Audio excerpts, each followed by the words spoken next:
Hi, everyone. Today I have here with me for a current client of mine, and she's here to share with us a little bit about her experience with the Routines and Systems program that we did in her school.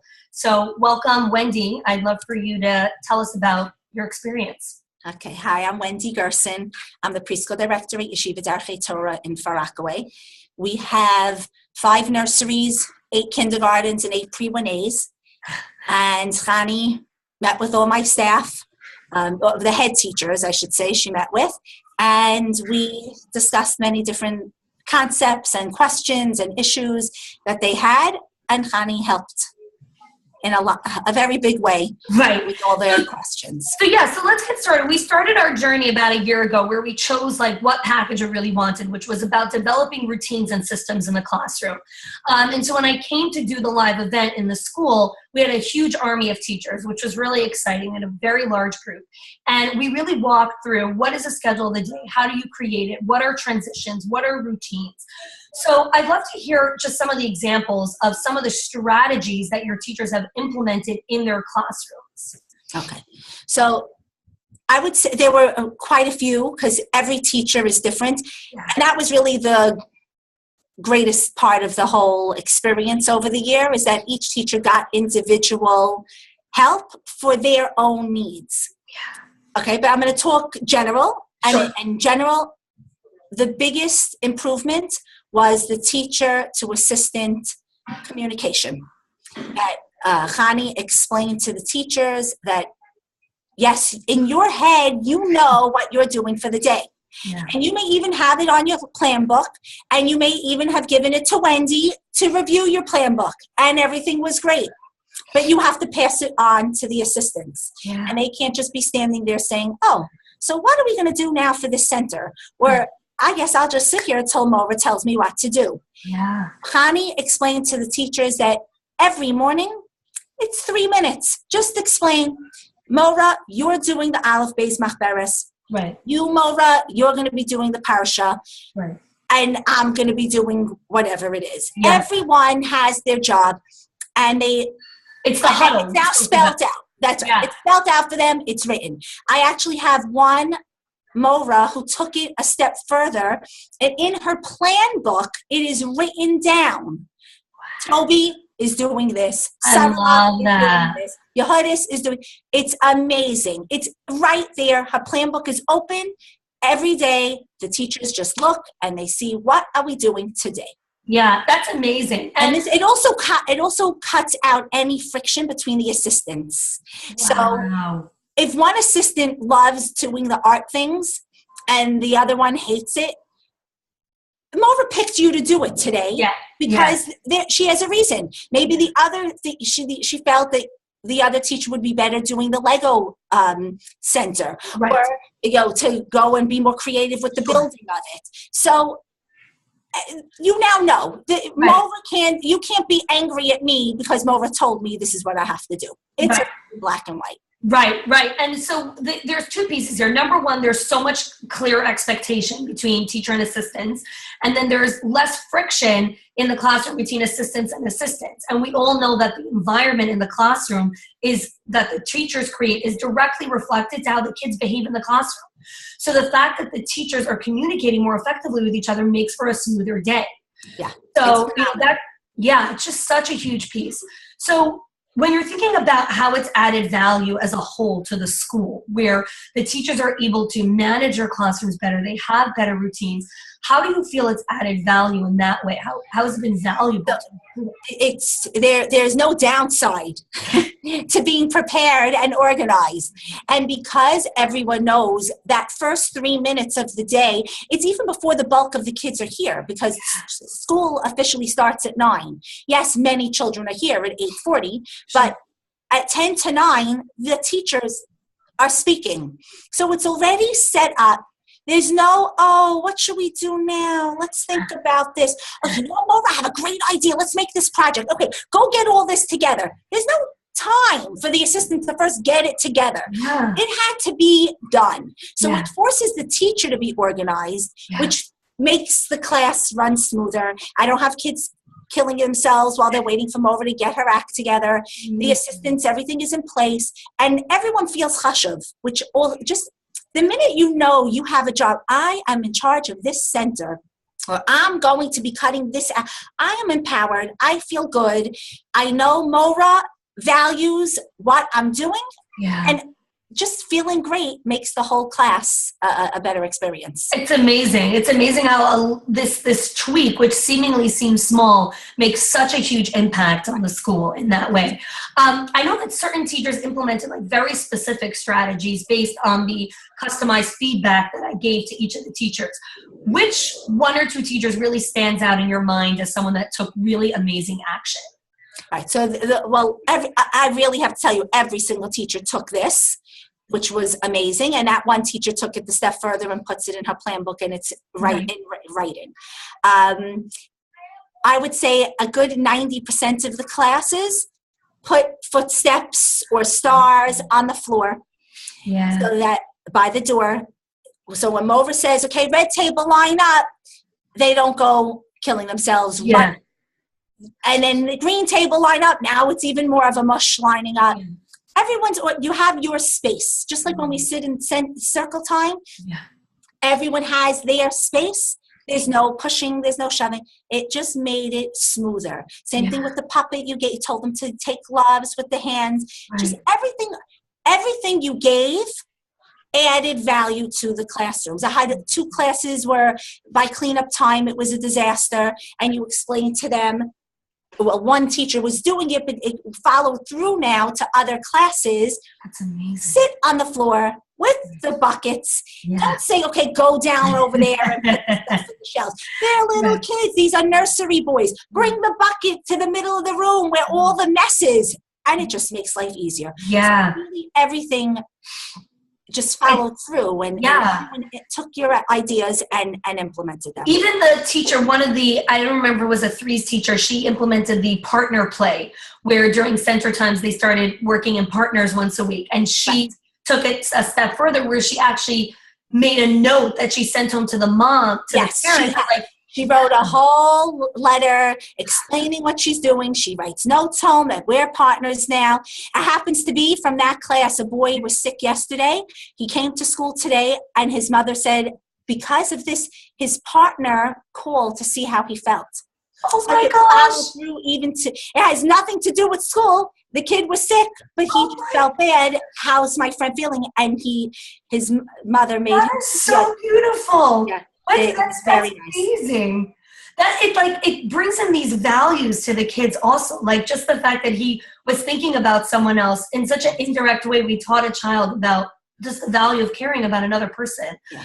Oh my gosh, that's beautiful. Yeah, it's really nice. So, that brings me to my next piece, where one of the biggest reasons why there was so much follow through is that there was a journey in the way that we took the teachers on. We had the follow-up call.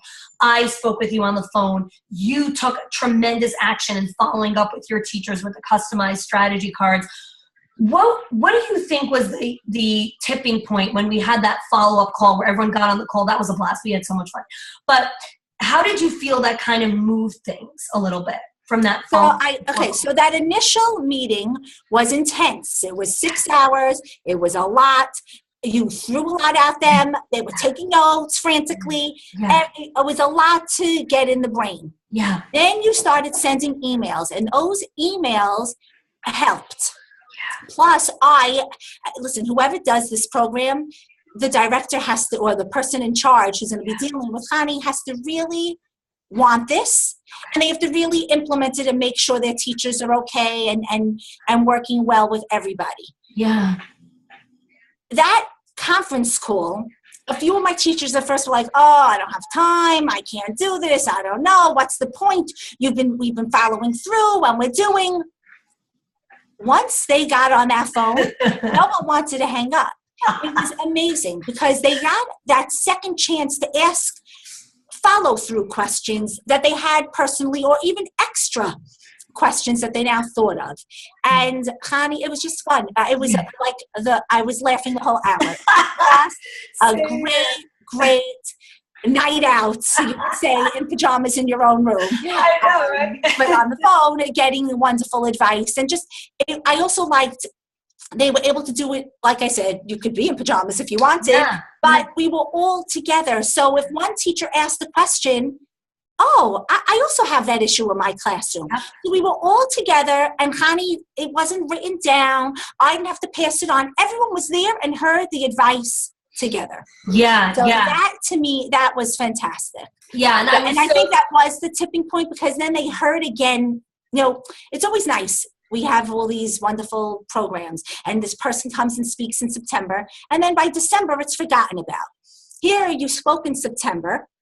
I was following through the whole time. November, we had our conference on the phone, and everyone heard her again and was like, oh, yeah, we're doing this some more. Yeah. And again, any other questions were followed up on. Right. So it was wonderful. Plus, Hani came and sat in on each class. Right. That, to me, was even better than the conference, even though I had a blast at the conference. Right, right. That, you know, that conference call. This coming into each room and observing, watching the children, watching how the teachers interact with the children, and letting teachers also ask questions. Those 45 minutes spent in each room was really, I think that was phenomenal. It helped me also as a director. Yeah. Because I had one teacher that it was bothering me. She sits in a rolling chair. She sat, I should say, because that's over. But she used to sit in a rolling chair, and she'd roll from center to center, or if someone needed help, so she'd roll over. Get up. Get up. You are with kindergarten boys. You are young. I'm 30. Get up and move, girl. Yeah. So when I had said something to her about, you have to be a little bit more active with the children. One, get on their level, get on your knees and talk to them. But when Hani was in the classroom, she noticed that. And that was one of the comments that we discussed with the teacher, what's going on in the room. Now, I didn't only speak to teachers. I also went to assistants. Right. So when I went to this assistant and said, you know, remember what I told you 2 weeks ago when Hani came to observe the room, she noticed this. That was the end. It was like pushed it over. Even though I'm the head. Right. Now an outsider is commenting. Right. Phenomenal. It was, and I think these are like these little pivotal moments that just really help the teachers understand, oh my gosh, like I do need to make this change and I'm ready for it. Like it's not so scary. I am ready to move forward in these little, you know, changing points. And it was also one of the things I just want to point out what Wendy was saying before about, if you're going to take on this program, the director has to be fully committed. I emailed Wendy like a full document of customized strategy cards that we wrote for every single teacher. Wendy sat with every teacher and reviewed those cards with each teacher. And that was where the biggest follow through came up, where it was like, here's the comment on this, here was the comment on cleanup, on, you know, on your circle time, on your transition to the gym, on all of these different pieces here. So, right, so that's what I'm saying. If the director is not 100% in it, then you're wasting your money. Yeah. You're wasting time, you're wasting everything. It's not even worth. You need to really be in it, and then you have to follow through.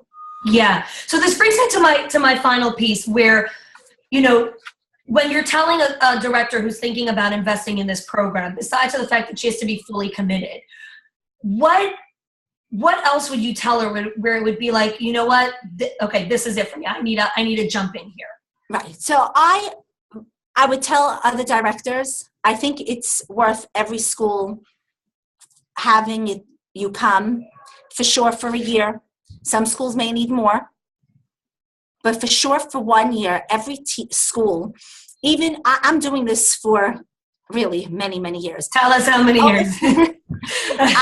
I'm director of Darkei Torah's preschool for 20 years. Wow. I worked from about 8 years in another preschool. And you also have a lot of veteran teachers. Yes, I have a lot of veteran teachers. I have teachers who've been here over 20 years.